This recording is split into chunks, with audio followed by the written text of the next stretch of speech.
দেবর্ষি নারদের গল্প ও শিক্ষামূলক বার্তা হিন্দু ধর্মীয় সাহিত্যের একটি অপরিহার্য অংশ। তার গল্পগুলো শুধুমাত্র পুরাণের অংশ নয়, এগুলো আমাদের জীবনে নৈতিক শিক্ষা, আত্মিক উন্নতি এবং দৈনন্দিন জীবনের সমস্যা সমাধানে দিক নির্দেশনা দেয়। দেবর্ষি নারদকে হিন্দু ধর্মের দেবতাদের দূত এবং ভগবানের প্রতি নিঃস্বার্থ ভক্তির প্রতীক হিসেবে দেখা হয়। এখানে নারদের জীবনের কিছু বিস্তারিত গল্প ও তাদের শিক্ষার গভীর বিশ্লেষণ করা হলো। নারদ ও মায়ার মোহ। একদিন নারদ মুনি ভগবান বিষ্ণুকে প্রশ্ন করলেন, হে প্রভু, মায়া কি? আমি আপনার মহামায়ার প্রকৃতি বুঝতে চাই। বিষ্ণু মৃদু হেসে বললেন, ঠিক আছে, সময় মতো তুমি মায়ার অর্থ বুঝবে। এরপর একদিন তারা একটি মরুভূমির মধ্য দিয়ে হাঁটছিলেন। বিষ্ণু হঠাৎ নারদকে একটু জল আনতে বললেন। নারদ একটি গ্রামে গেলেন এবং সেখানে এক সুন্দরী মেয়ের সঙ্গে দেখা হলো। তারা কথা বলতে বলতে একে অপরের প্রতি আকৃষ্ট হলেন। নারদ মেয়েটিকে বিয়ে করলেন এবং সংসার শুরু করলেন। তাদের দুটি সন্তান হলো। কিছু বছর পর প্রবল বন্যা এলো।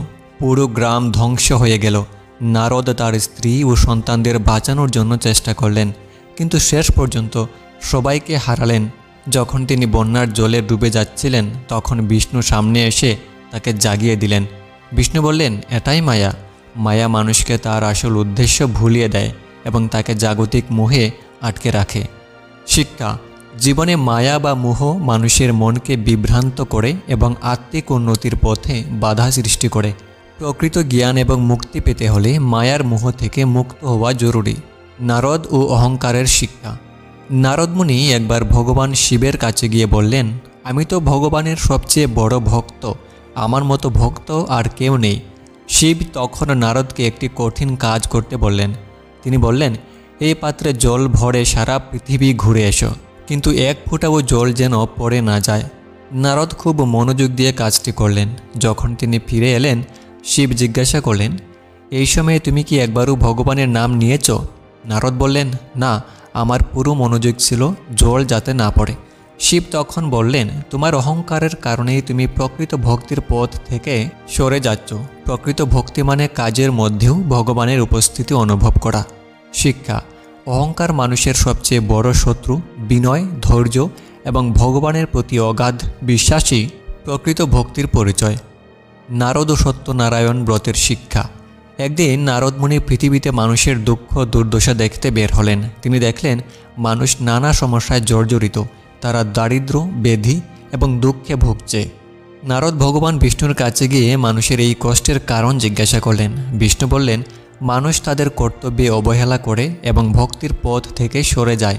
তাদের উচিত সত্যনারায়ণ ব্রত পালন করা। নারদ এই বার্তা নিয়ে মানুষদের কাছে গেলেন এবং সত্যনারায়ণ ব্রতের গুরুত্ব বুঝালেন।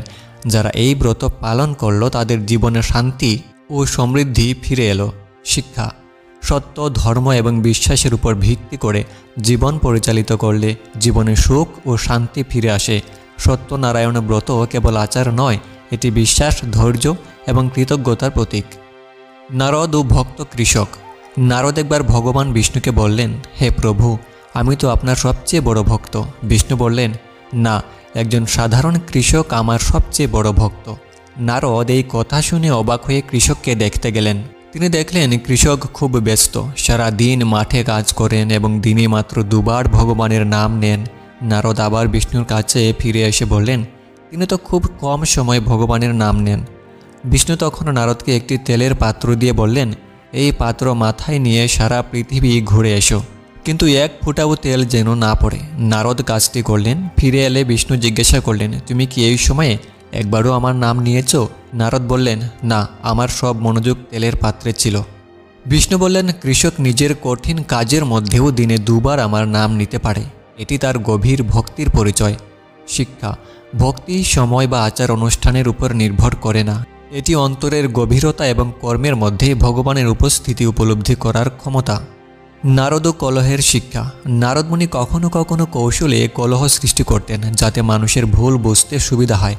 একবার তিনি একটি রাজ্যে গিয়ে বললেন, তোমাদের মধ্যে কে সেরা ভক্ত? রাজা ও প্রজারা এই বিষয়ে বিতর্ক শুরু করলেন। পরবর্তীতে নারদ সবাইকে বুঝালেন, এই কলহ তোমাদের অহংকার এবং প্রতিযোগিতার ফল। প্রকৃত ভক্তি হল পরস্পরের মধ্যে ঐক্য ও শান্তি বজায় রাখা। শিক্ষা, ভক্তি এবং ধর্ম মানুষের মধ্যে বিভেদ নয়, ঐক্যের সূত্র হয়ে কাজ করা উচিত। নারদের গল্পগুলো আমাদের শিখিয়ে দেয় কিভাবে বিনয়, ধৈর্য এবং সত্যনিষ্ঠার মাধ্যমে জীবনের প্রতিটি চ্যালেঞ্জ মোকাবিলা করা যায়। তার শিক্ষা মানব জীবনে ধর্ম, নীতি এবং আত্মিক উন্নতির পথ প্রদর্শক। এই গল্পগুলো আজও প্রাসঙ্গিক, কারণ এগুলো আমাদের মানসিক ও আধ্যাত্মিক বিকাশের সহায়ক। জীবনের প্রতিটি পদক্ষেপে নারদের শিক্ষাগুলো আমাদের জীবনকে আলোকিত করতে পারে।